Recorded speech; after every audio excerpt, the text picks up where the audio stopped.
storm show. Ay, it's a storm show. Started.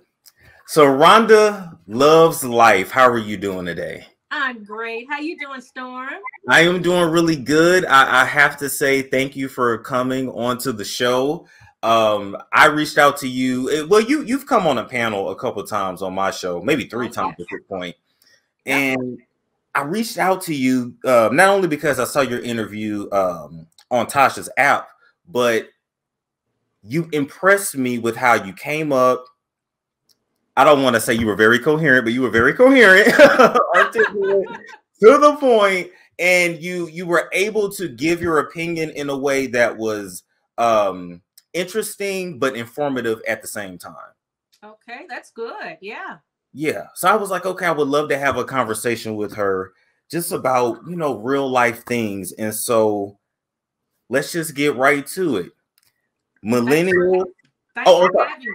Yes, oh, absolutely. Thanks for having me. And I am, you know what? I'm an open book and I'm very honest because I'm at an age now where I feel like, why pretend? Why lie? True. I'm at a point in my life where I'm at peace and I have adult children. I'm in a sweet spot. So you're going to get the truth from me with love, of course. With love, with love. Yeah. Wait, what's the saying? The truth will set you free, but first it'll piss you off.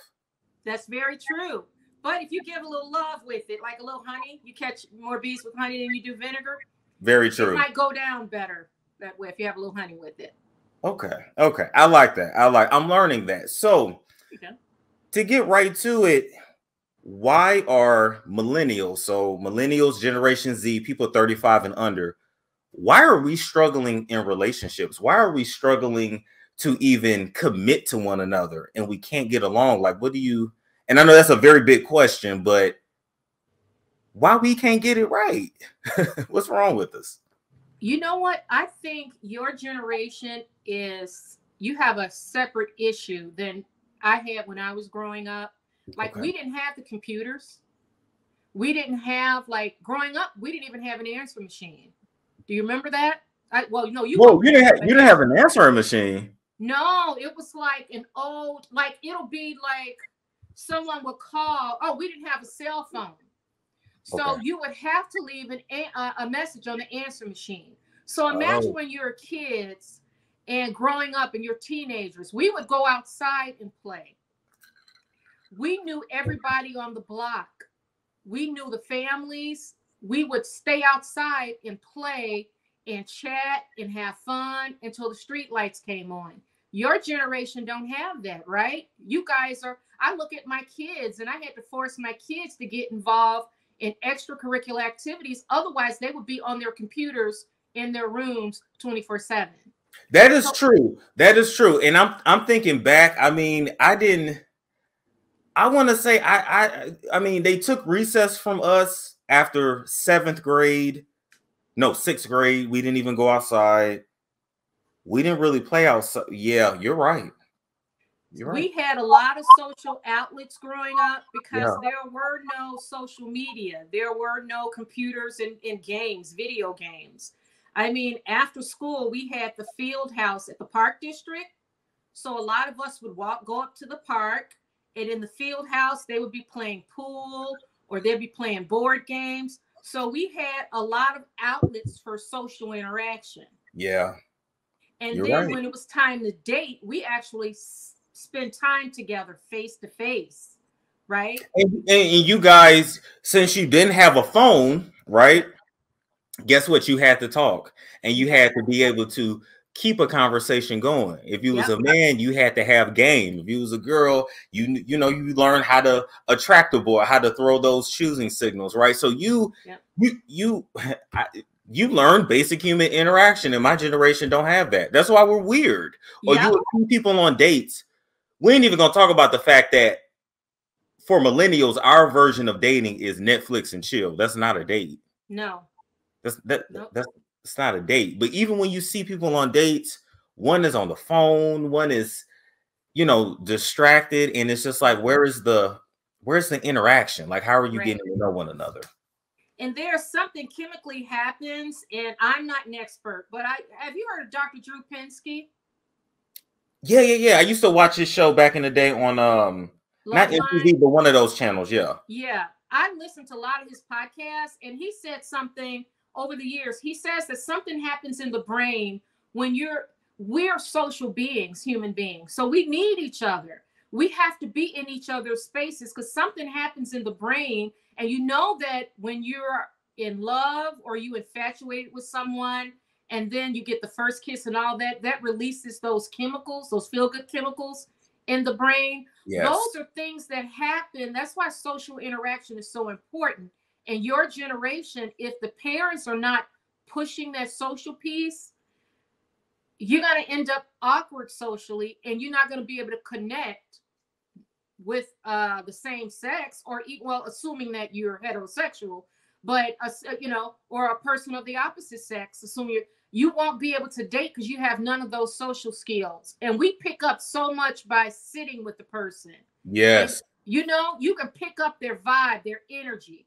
You can pick up, there's a lot you can pick up in the brain that your eyes and your brains, there are clues that you pick up by sitting with a person. You don't get that on a dating app or, you know how you guys do, or you guys, what do you say, Netflix? Yeah, Netflix and chilling, texting. Like I remember even talking on the phone. You know, that's a certain skill because you hear the inflection in their voice. Right. You know, you once again, you have to keep the conversation going, and so it forces you to really, you know, put your best foot forward. But now relationships are completely based on text. Now people are breaking up over text. People are having hard conversations over text. Yeah. And it's like, that is not how humans are meant to be. It's just not. Now, I'll tell you this, especially me being the only child and my mom being, was strict. It's just, it was what it was.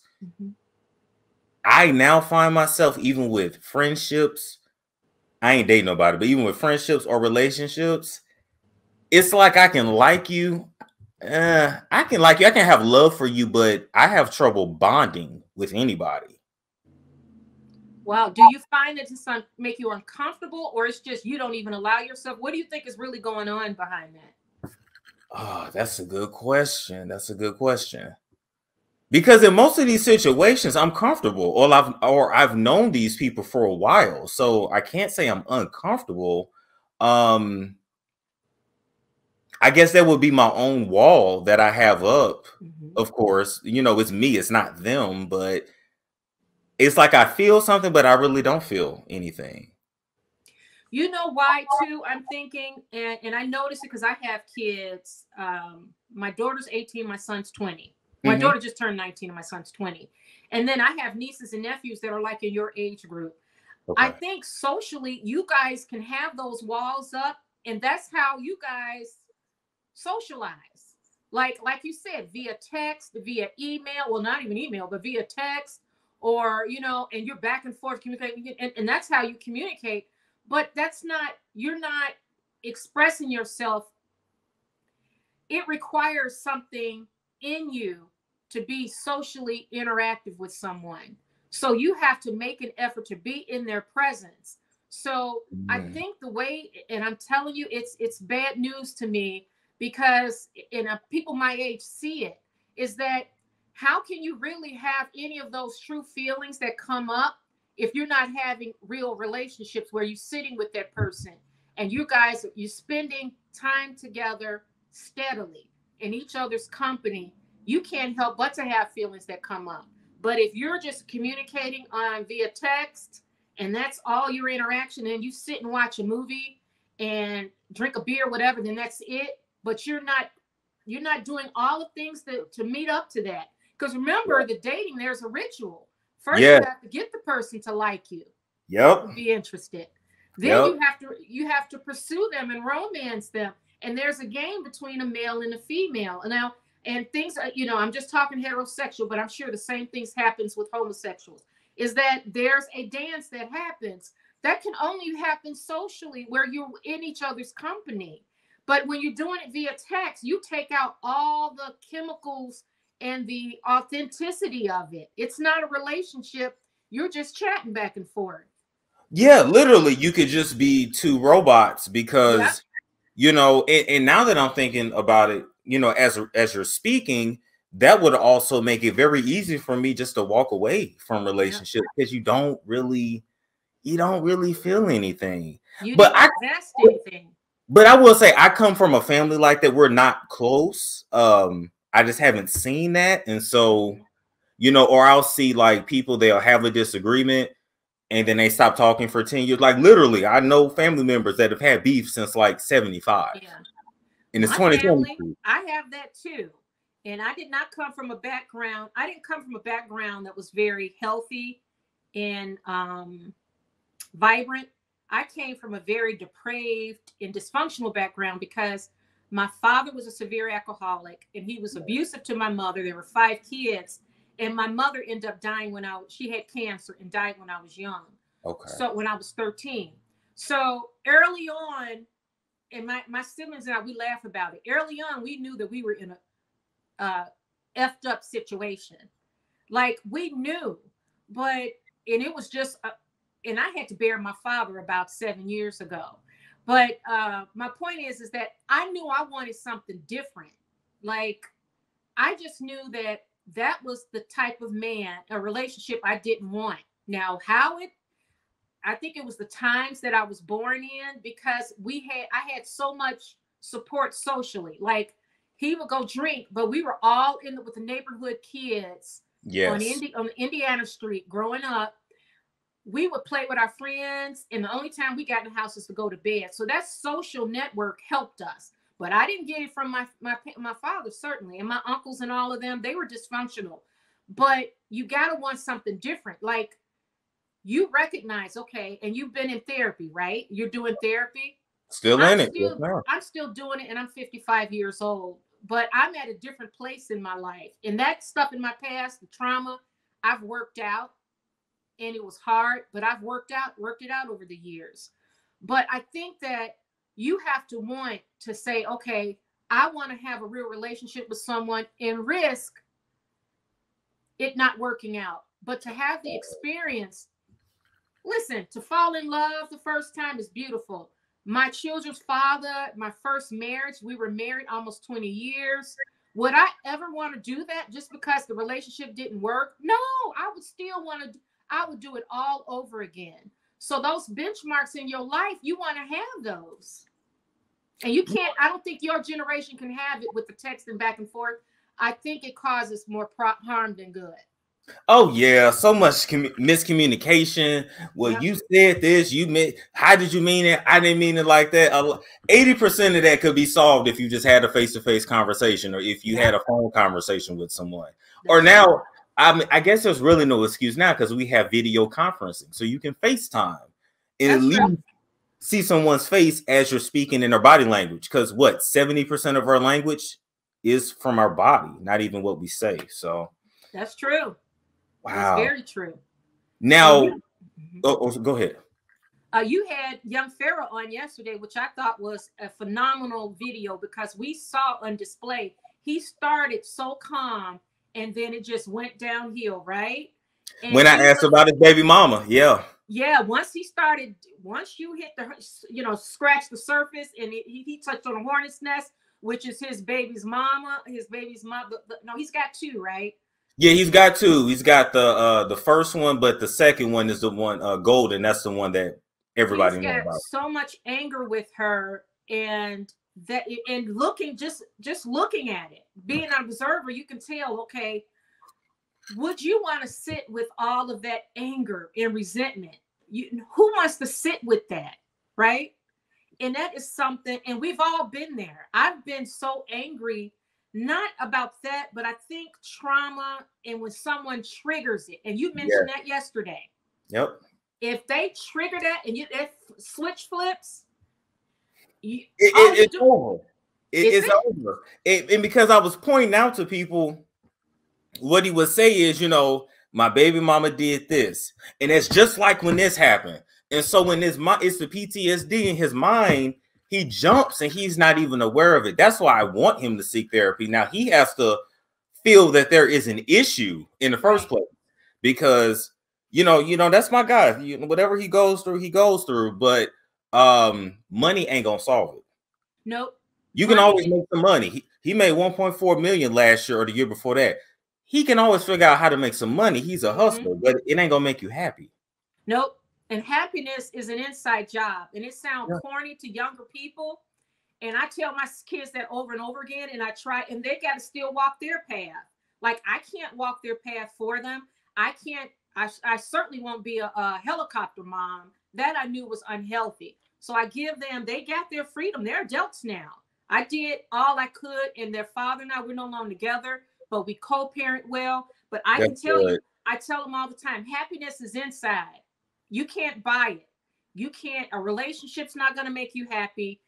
Buying a new car but collecting toys, that's not going to make you happy. Screwing all the women or the men in the world is not going to make you happy. What's going to make you happy is doing that work, that internal work. And I call it being self-rooted. The whole goal is to make sure you're rooted in self. Yes. If you're rooted in self, that you're set up to have a better relationship. You'll pick a better partner.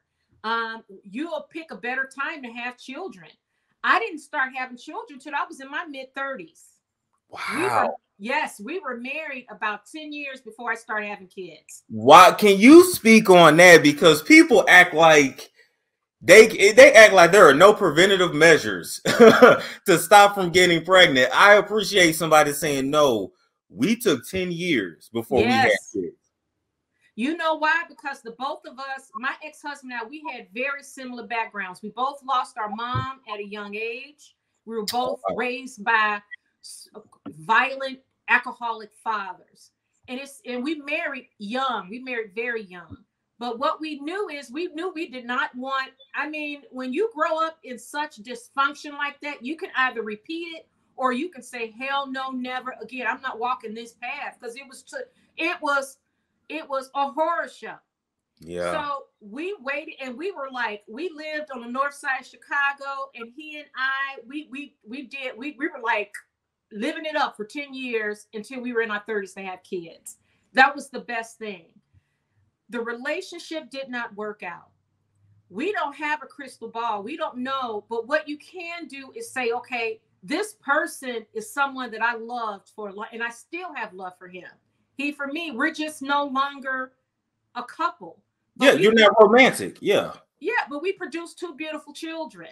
So I'm humbled and grateful. But I did wait until I was in my 30s. I was out of school and everything. Because having kids too young, it can lead to disaster. Because what if you pick the wrong partner? Right? You can pick the wrong partner. God bless my mother. I mean, you know, she picked my father. They picked each other. And I'm just being an open book. You can pick the wrong partner, and they can destroy your whole life. They can blow your whole crap up. They can blow your whole crap. But even my parents, when I was born, I mean, mom was 21, my dad was 22. What the hell did they know? Yeah. What they know about raising kids? You know, they didn't know. And in looking back, a lot of things that happened, I'm like, wow, they were very immature. Mm-hmm. Very immature. It's a shame. All right, we got Dr. Linda here. We're gonna bring her in for the reading. Okay. Hey, Dr. Linda, can you hear us? Are you able to hear us? Her computer may be slow on her end. Hi, guys. How are you? Good. How are you? Hi, Dr. Linda. Can you hear me?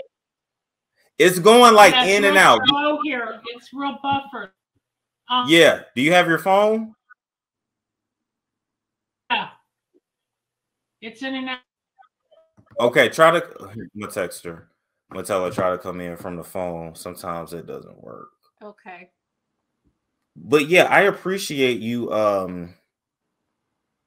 And I'll cut this part out, but I appreciate you saying that, because you have to take your time. Like if you're 23, 24, you don't have to rush to have kids. No, you don't. And life is so much sweeter too, because you don't have the stressors of finances. And when you have a child with a partner that wants it, you two together, it makes the biggest difference. It really does. Yes, it does. It does. There is something about a father wanting his child. It's A very mother different. is different. You can tell it's different. Yes. I can say, Rhonda, like even for me, I can think back on a lot of things in my childhood and see where my parents were just like highly immature in handling a lot of situations. When they broke up, they were 27 and 26 respectively. I'm 28. So I can think back to a lot of the behaviors that they exhibited, and they were just not mature enough to know how to handle those tough situations and breakups and this and that, or even conflict. Really? Wow. Yeah. So how long were they married? They weren't married, but they were together for 8 years. Oh, so they were together for a minute. Okay. Yeah. Now, when your father left, how was that when he finally left? Well, they broke up, and then he got remarried, and then he moved out of town. So when he moved out of town, he was gone for a couple years before he came back. Okay. You know, and he technically tried to kidnap me, but that's a whole nother story. That's another story though, but technically he did. Okay. You know, asked did I want to go, and I was like, I'm not going to Mississippi. I got a project to do at school or whatever. I was like 5. I had no idea what he was really talking about. And I was just like, well, okay, well, at least he did come say goodbye. I will give him that. Tell me why he came to the school though dressed in all black though. It was some Mission Impossible type stuff. Are you? And he had a fresh haircut. So I'm like, wait a minute. You was on your way out of town. You would have got a fresh haircut and came to my school dressed in all black. Like, oh my God. You think you were his son. He was like, I want to go get my boy, right? Well, it was that. And then he knew that was a way to hurt my mother pretty much. So it really wasn't about me. It was more about like, I'm going to get back. That situation would have been horrible. But anyway, so I think since a lot of like my generation, the millennials, Gen Z, we never learned proper conflict resolution. And so we just don't know how to handle certain situations. What would you have to say to that? I think you guys should start, and I don't know if this can happen, but get from behind these telephones. Start spending some real time together. Really. And it's your generation. It's my kids' generation. I think that's important, because how are you going to work out conflict if you're not, how do I say? Well, the conflict resolution, you know what comes with that though, is you need to do self-work, right? Yes. If somebody is consumed with anger and resentment and all of that, which I am not, by the way, that's when I knew something was wrong. So anyways, you got to do the self-work. And it may sound corny as hell, but I tell my kids all the time, and I keep reminding them. Like, here's an example. My son's upstairs in his room, okay? He gets home from work. Okay. He's playing his video games, right? He's on a game. Then he starts yelling and screaming. Whoever he's talking with, they start yelling and screaming. And then when he was done, I said, are you having fun? Is that fun? And he's like, what? What? He didn't even realize they were cursing each other out, whoever he was on the phone with. And it's like, I don't know if it's a guy thing, but if you got to yell and scream and it's anger like that, that's not fun. Right? Yeah. Yeah. I mean, the only thing I can think of is maybe he's playing a video game and they're like, I can't think of what that's called, but it's where like they're on a virtual team. So like you're playing it with somebody else that's in another. Yes. Yeah. So that might be different, right? I guess if the guys, it was a bunch of guys, he's a headset on with his screen. Yeah, that's just because, they're playing a game. That's just in the midst of the game. Oh, okay. Yeah. Because I'm like, is that fun? Is that? Listen, on those video game chat lines, the stuff they say, I mean, they might call you the N-word. They might say, I slept with your mother. Like, they are real disrespect. It's weird. It's very weird. It's a whole nother world. I think it's staying mindful, though. I think just to sum it up, Storm, and you know this, stay mindful. If you find that you yourself is that you don't have, and life's about balance, right? Yes. So you got work, you have your, your friends, and then you got to think of your mental health and your physical health. So if you find that you're probably alone, or you find that you're in a relationship where you and the person, whoever they're with, they're fighting all the time, think about it. Say, why am I doing this? Like, you don't have to live that way. You do not. You do not have to live a life where you're fighting and battling with the person. You don't have to have a relationship like that. Well, I personally feel that due to, the popularity of reality shows, especially when it comes to Black people, because we make great entertainment, right? Yeah. The Real Housewives, this, Love and Hip Hop, that, basketball, this, football, that. My generation was raised in seeing that. And even before that, you had The Real World and all those dating shows and stuff. All we know is drama.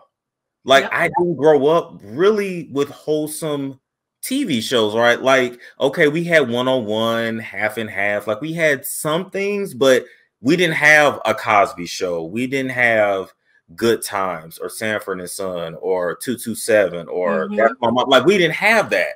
So when we're looking at our entertainment, it's a bunch of fighting and arguing and aggressiveness. And then we display that, and then we exhibit those behaviors in real life.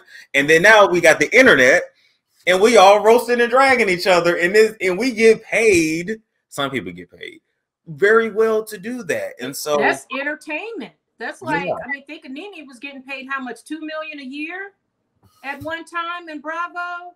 Yes. And if you put wholesomeness in healthy Black couples on TV, no one will watch it. I saw that maybe with one couple, the Run's House, if you remember that show. Oh, I love that show. Yep. Other than that, I don't remember any shows where it was like a positive, especially a positive Black couple. Right. Yeah. They won't show. I don't know if people will watch it. I tend to think that if you put it on, give it time, people will watch it. Yes. I think so. I think that they're doing, like, it's just like they're picking the lowest hanging fruit, right? It's like, if we know that's the recipe that works, Ratchet, Square, you know what I mean? If that Ratchet TV works and we keep making money and viewers, keep that formula. But you know what?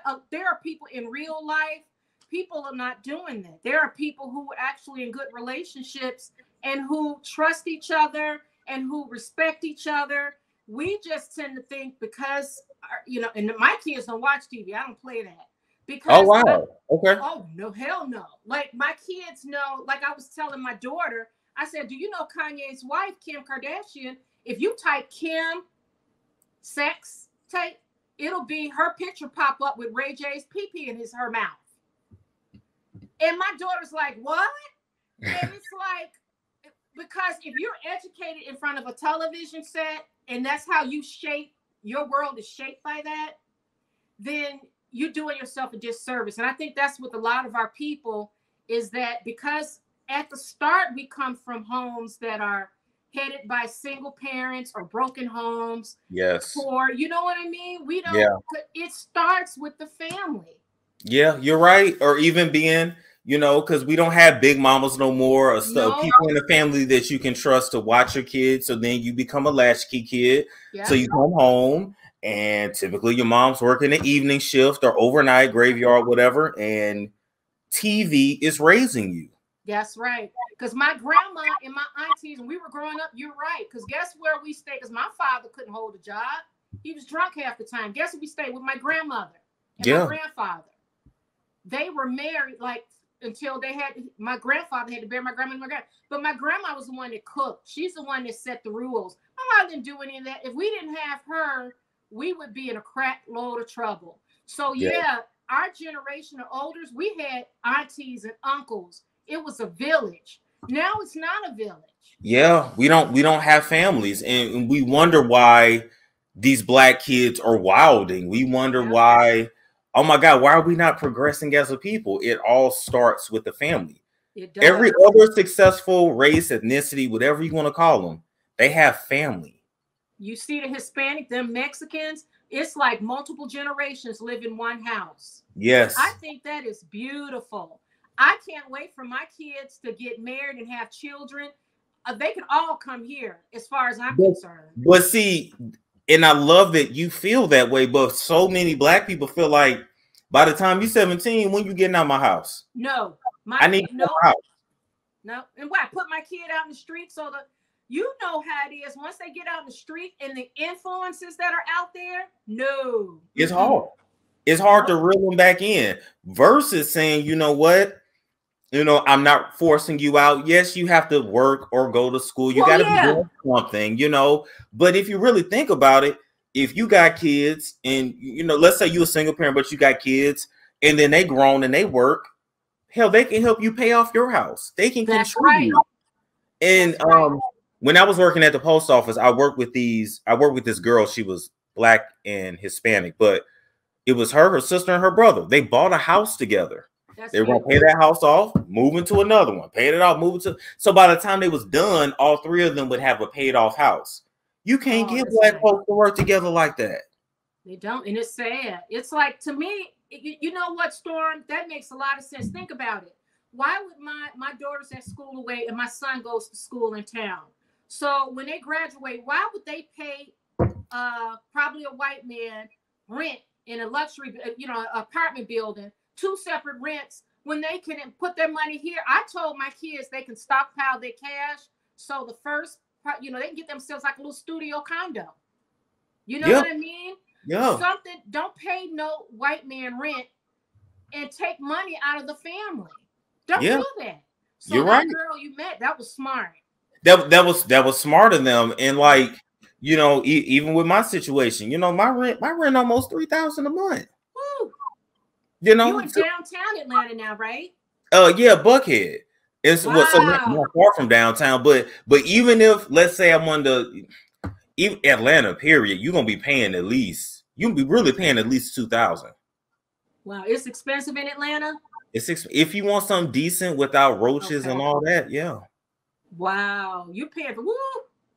Versus, let's say I was married and had a family, you know, it would be a little different. It would make more sense. But if I had somebody to help me with the rent, man, listen. Yeah, get yourself a partner and split the rent, you know, and you guys can build you can build your business together. I mean, you know, eventually when you decide, you know, or she might be settled and you guys can combine your resources together and get more. Because I know, like with me and my ex, when we were married, we were in Chicago. I mean, we were like, my family would laugh because they were like, y'all just act like two bachelors. Y'all just go to work and we did travel, everything. I mean, we did everything we wanted to do and blow money, just blow it. But it's nice when there's two of you, because if you fall short, then you got to the other person there. Versus me, everything's on me. If I don't work, you gotta work. I gotta work. Yeah. So actually, you know what? Partnering up don't sound so bad right now. The more we talk about it, because you got to consider finances too. It's more than just love, right?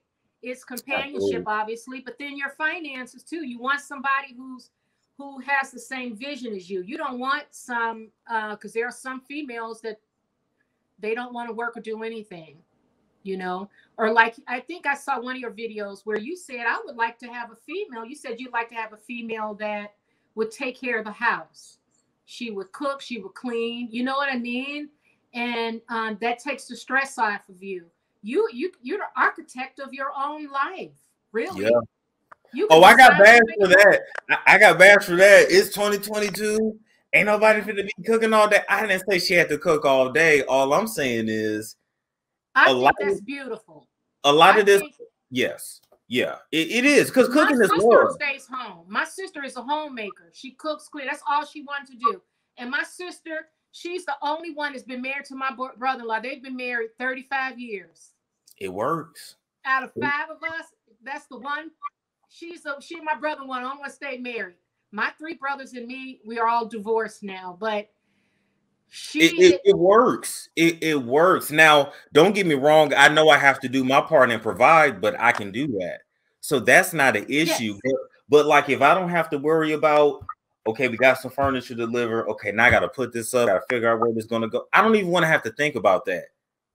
Right. Here's the credit card. Just have it done when I get home. Like that's the type of time I understand now why men do that. Here, I only want to because I want to think about that shit. Yeah.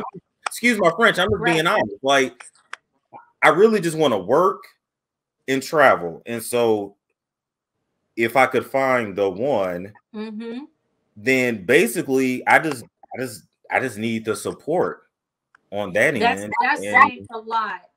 Because I mean, to have and her temperament is calm. You know what I mean? And she's not, because I remember you saying before, you don't want somebody that's always got drama. No. You know, she cooks for you. She runs. I mean, my sister, look, take her. She runs my brother-in-law's bath water. She cooks his favorite meals. The house is clean. His clothes are clean. I think that's, if you find yourself a nice woman, if that's what you want, all you got to do is put it out the universe, and the universe will begin to accommodate you. I believe that.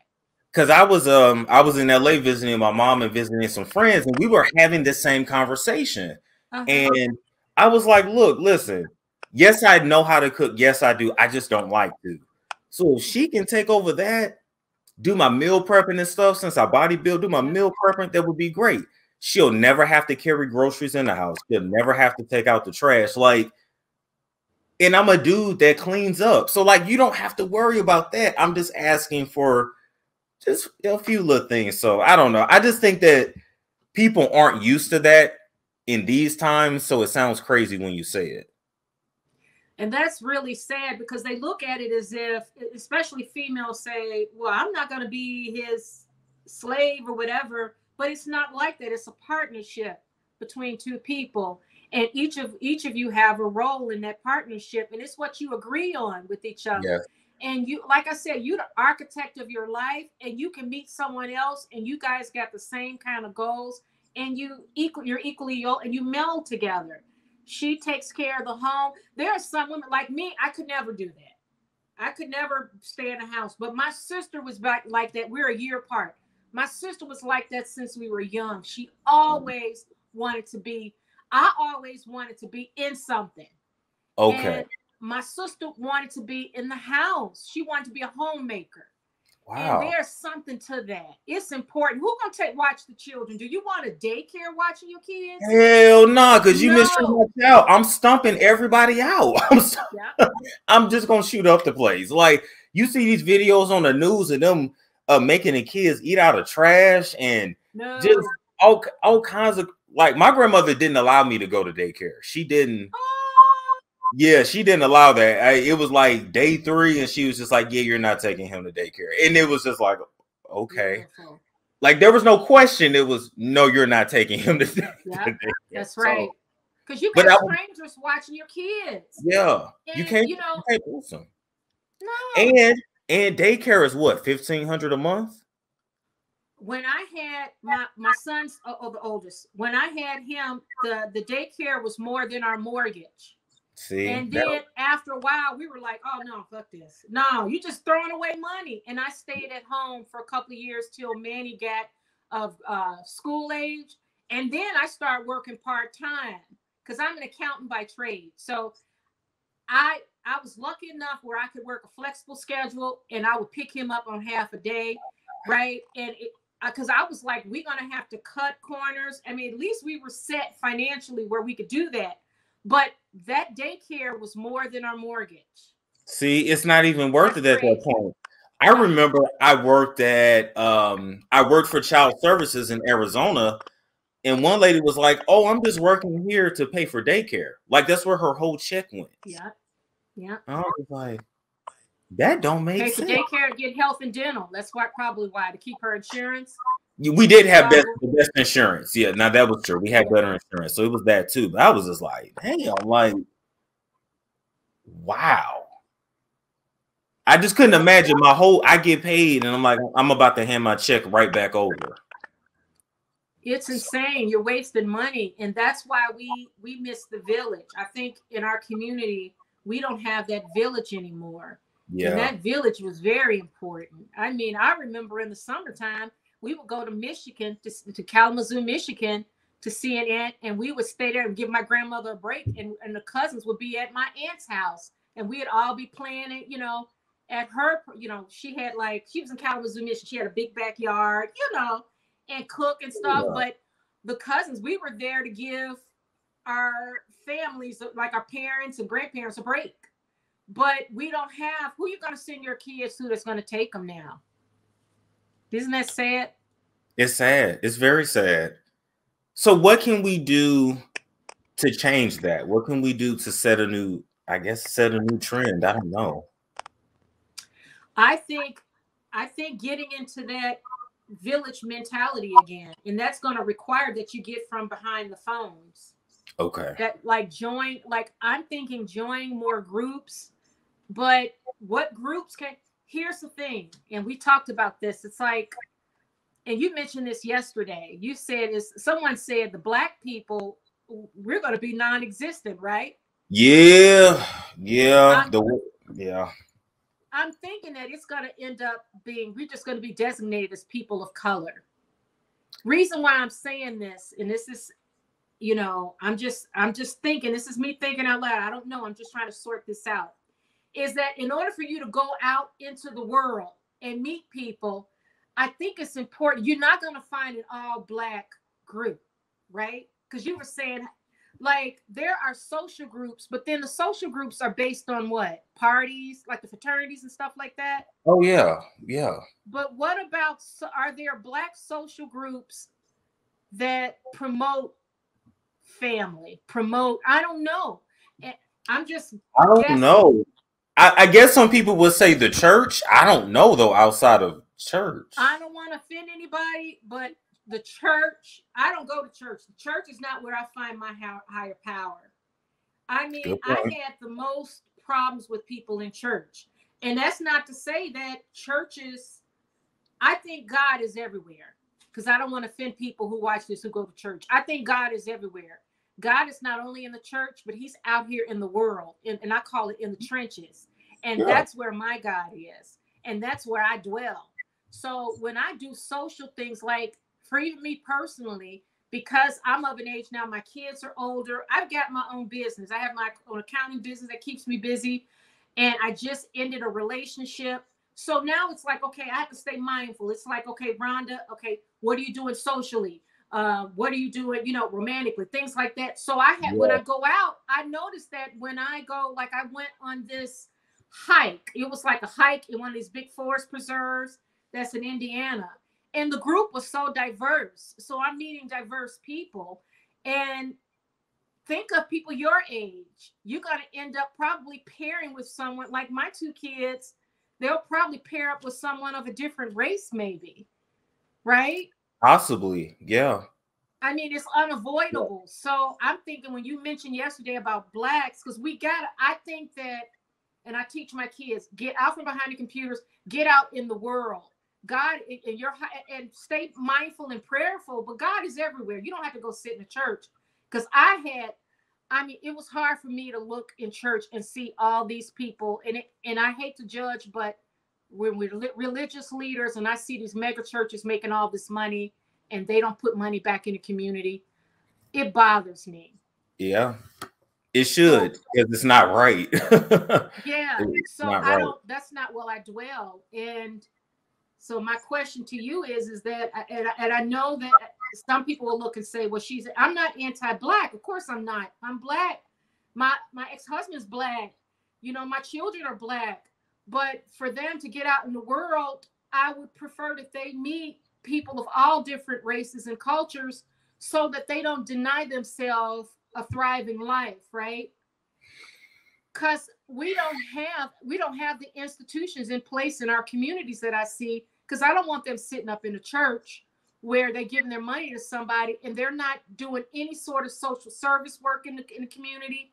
You know what I mean? So yeah. If there wasn't all Black, we don't have the institutions in place anymore, I think. My personal opinion. That's a good point.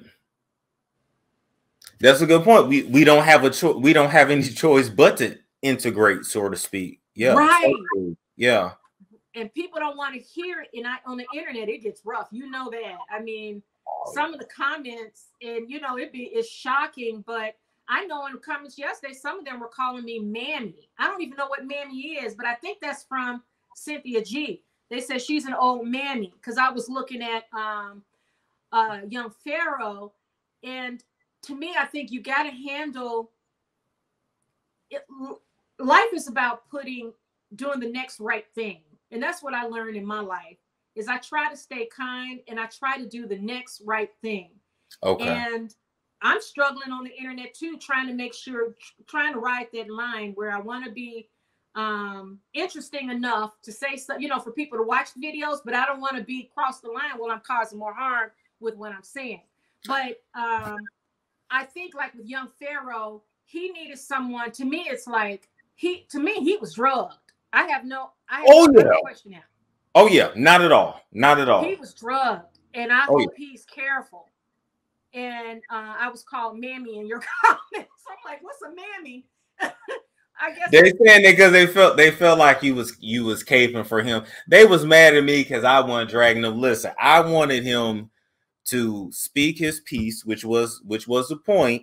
But like I told him, when the viewers come up to talk, I'm not gonna censor them.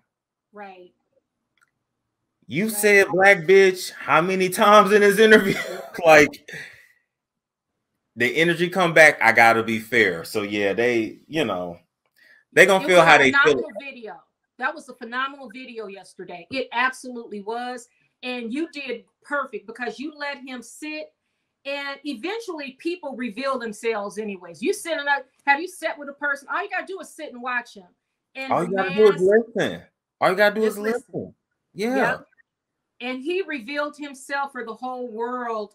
And to me, it was I just hope that he finds peace, and I hope whatever's going out with his baby's mother, the girl, I just want to see that young man. I want to see him get better. And this idea that I think like the worship and the black man and all that, I think that it does not hurt. Like my son, I don't, you're not going to live in my house and not work. I mean, that comes from raising. I don't date, and I certainly wouldn't date anybody who does not have, I'm older now. So you need to have a retirement come, you know what I mean? Yeah, don't be coming to me talking about, then you don't. Now, you heard what TK Kirkland says, right? I don't know if you know who that is. No, who's that? He's a comedian. So he says no man should even be allowed to have sex if he doesn't have at least $25,000 in his bank account. Okay. A girl shouldn't even talk to him. He said you don't need today because he said, what if she need help with this? What if something go wrong with her car? What if you can't do nothing? You just are like, oh, I'm sorry, baby. And she going through it. Yeah. Because if I have problems in my house, my furnace, $3,000. I had to buy a furnace about a couple of years back, $3,000 pop. What if the water heater goes out? Roofing replaced. I mean, I don't expect anybody to take care of me because I take care of myself. But what I'm saying is I need someone who has invested just as much in their life, in building assets and building of themselves. Because it's not about collecting stuff. It's about taking advantage of the life you have and the rewards. Like, it feels good at the end of the day. Because when I go to bed at night, Storm, and I mention it to Dr. Linda about every so often I would dream and still have nightmares of when I was little, right? And you know what I do? And my therapist said, when you have them, just realize it's just a dream. And then just think about your children. And when it comes and I look at my babies, and it's like, wow, me and my ex-husband, we were married, we built something nice. And I got my own home. My kids, they sleep in a house that's quiet. They live in a beautiful neighborhood. I didn't grow up with that, but I worked hard every day for it. So it's nothing wrong with having the house and wanting things. But if you can appreciate it at the end and stay humble, I think you're good. So when we're talking about females, young females now dating, you got to look at that. It's not black male worship. I think that young females, they don't want to give up on the black man. Because here's the thing, whether they realize it or not, the way he's talking, a lot of black men talk that same way. A lot of black men feel that same way. Yeah. And a lot of women don't know that because unless you hang out in male spaces or you work with a lot of men, you don't really know how we talk. What are they saying? They basically feel like black women have let them down. They feel, and I say they because I'm not married and I don't have no kids, but they feel like black women have let them down. Now, in that, when you go a little bit deeper, is usually, well, it starts with their mother. Yep. And so if they're honest, okay, your mother was X, Y, and Z. And so you unknowingly went and picked out your mother. Yep. You didn't pick out a good girl. Most of them that I hear, you didn't pick out a good girl. You picked out a fun time girl, right? Same thing with a lot of women. You didn't pick a good dude. You picked your father. You picked your father because you weren't even aware. You weren't even aware of what you were doing. Yep. So unfortunately, by the time we realize it, we've already had kids and we're invested. Yep. So yeah. You know what? That's deep because we do repeat. If you're not mindful, and I keep going back to that, you're going to repeat the same. You gotta watch the patterns in your life. So you were talking about like females. When you think of it, we're the ones. We have to be very careful about the men that we pick to bear to have children with. I'm sorry. Yes. We've got to. Yes. The power's in my hands. Like I tell my daughter and my son, and I tell them, you got to be very careful about who you pick to bear your children. You got to, because you can pick the wrong one, and it will destroy your life off. It will throw your life off. Not to say you can't still be successful. Not to say you can't still go on to achieve things, but it will always be a burden that you carry on your back. Yes, life is sweeter, and yet we are all God's children. And I'm not saying, you know that I'm not saying, I come from a space of love. I think every child is a child of God. But I'm saying life is sweeter when you make better decisions. And because we're Black and we come from a background where we're oppressed or struggle or whatever, it doesn't mean that we have to live that way. This country this is a wealthy country. There's a wealth of opportunities here. Yes. And if you make the right decisions, you can get your slice of the pie and you can end up thriving. And what do I mean? You can end up at peace and because my life is not easy. It's not beautiful and happiness every single day. That would be a lie. Yeah. But nobody's is. No, but I am at peace. Like I'm at peace where I'm at. And now I can kind of just enjoy my life and try to give back as much as I can.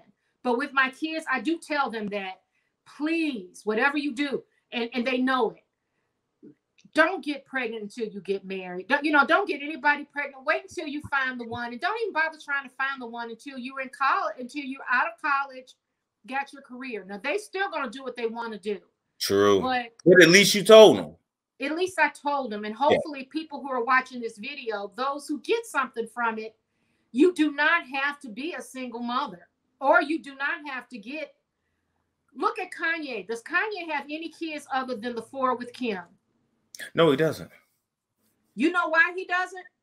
Because he was like, he did not. He wanted to have his 4 kids by his wife.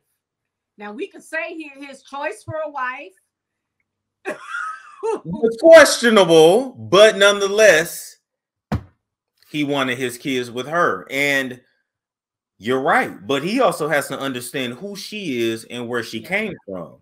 She came from a family where her mother put her on birth control at 14. Turned her out. She was turned out before. If you know Kris Jenner was 15 or 16 dating a dude that was 27. Wow, for real? Because he was a golf player. And so Kris Jenner, she has a sister named Karen. Now, Karen was like the normal one, but Kris was always the one that said, I want to be famous and I want to live in Beverly Hills. And I'm going to do anything to get there. So when you deal with somebody that tells you they will do anything for money, what do you expect? Yes, your daughter's going to be on TikTok. Yes, your daughter's going to be wearing lipstick. Yes, she's going to be posing in magazines. that family sells everything. They don't have a soul. And she gonna be losing her virginity at 13. Because I said she's 8 now, 9, 10, 11, 12, 13, 5 years. And that's what Kanye is. He's probably in his mind thinking, what the hell? But you picked her to be the mother of your children. But you picked her, right? Keep in mind, Kim Kardashian was in that Tupac video. Kim was 15. No, I didn't know she was in Tupac video. I forgot which one it was, because Lord knows the one who can't dance. She was 15. She lied and said she was 18. She was 15. Yeah. She grew up fast. Kanye's from Chicago. How you are raised in Chicago versus LA is different. It's the Midwest too. It's Chicago, but it's still the Midwest. It's the Midwest. And Kanye's mom was a professor, right? Yeah. So she went. My daughter was telling me Kanye was in Japan at one time. I didn't know that. He comes from an educated background. Same thing. Even with Young Jeezy. Young Jeezy's dad was in the military. Young Jeezy lived in Japan for a while. That's why he likes Asian women. That's what he says, at least. But these, you know, when you come from certain backgrounds, okay, but you can't take someone who is not wholesome and try to make them whole. Like Kim is who she is. Right. Yeah. She is who she is. Right. And I like what you said a couple of episodes ago where you said he's just got to start over. Yeah. Yeah. Because Kim, those are still her 4 kids. He was the sperm donor. And she's a mama bear. Try taking my kids from me. Kim's a mama bear. She's not going to let you, Kanye. You're going to see them kids with security. That's how it's going to work. If you don't like it, and he's already set the case that he's not stable. That's what I'm saying.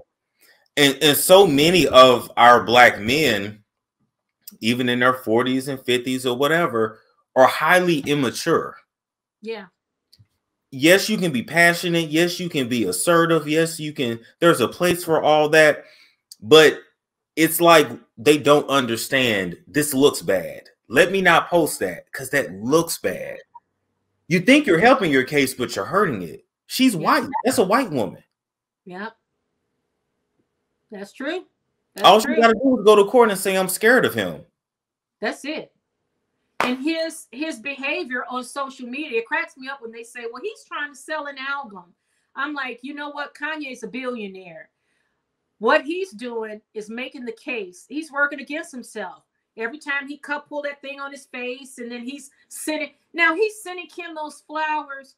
She does not want to be married to you anymore. You don't have a right to her, Kanye. It's not, you don't have a right to do that. That's stalkerish. You have to respect her opinion. She does not want the relationship anymore. So you have to, right? Point blank, she doesn't want it. But he bought a house across the street. Now he's obsessed with her, with Pete Davidson, or who, you know, if that's her boyfriend or not, I don't know. But he is so obsessive over her to where, like I said, wow, I hope he doesn't kill her, because it just every warning sign of like danger is there. And see, people online think it's funny. It's funny until it's not. Right. And they make it funny, like, oh, he's crazy again, or he's doing it. I hear some of the YouTube content creators saying, oh, it's for publicity. No, he's a billionaire. He's crazy as hell. Yeah. I spotted this early on when he got with Kim. I was like, oh no, because she's been turned out. In her world, you know, sex with whoever don't matter. You know what I mean? Don't matter. No barriers. She's got no self-control, and she got loose boundaries. Kanye got mental health issues. He lost his mom. So he don't have anybody. Soon as she had them babies, she can't get rid of him. He's going to escalate his behavior. Yeah, he is. He is. Until I don't know. I don't know what'll stop it. I don't know, but it's definitely in my opinion, it's obsessive. It's scary at this point. And it's not funny. And it's not funny. It's not funny. This isn't a game. You know? He wouldn't, like, I would not want that to happen to me. If I end a relationship, you don't have the right to keep calling me and sending me stuff. And what if I did that? What if someone said, Rhonda, I don't want to be with you anymore? Then I continue to call them. I send them stuff. Then I'd be like, what? you know, my family and close friends would be like, Rhonda, what are you doing? Yeah. That's not normal. He said no. So Kanye, I think he does not get a pass because he's a billionaire. I agree. He does not. So to wrap up here, let the people know where they can find you, Rhonda. You can find me at RhondaLovesLife. That's my channel. And I post probably several times, every other day or so, I post something. And I will start posting live videos. Now that I've spoken to you, Storm, I'm just going to jump right in. Go for it. And I'm going to start posting live videos. And it was tomorrow, Friday at 7 p.m. I'll post my first live video. It'll be 7 p.m. to 8 p.m. Central Standard Time. Come on in. It's Let's Talk with Rhonda. And, you know, I look forward to seeing you guys. Storm, I appreciate this. Thank you. Absolutely. Nice talking to you. Listen, this was a good conversation. This was fun. I enjoyed having an intelligent conversation. I really did. So, you know, keep in touch. Once I post a video, I'll let you know. Okay. And yeah, once I put it up, I'll let you know. You have a great night, okay? Thank you. You too. Bye. Take care now. Bye-bye. Bye. That was fun. Okay. It's Storm Show. Ay, it's Storm Show.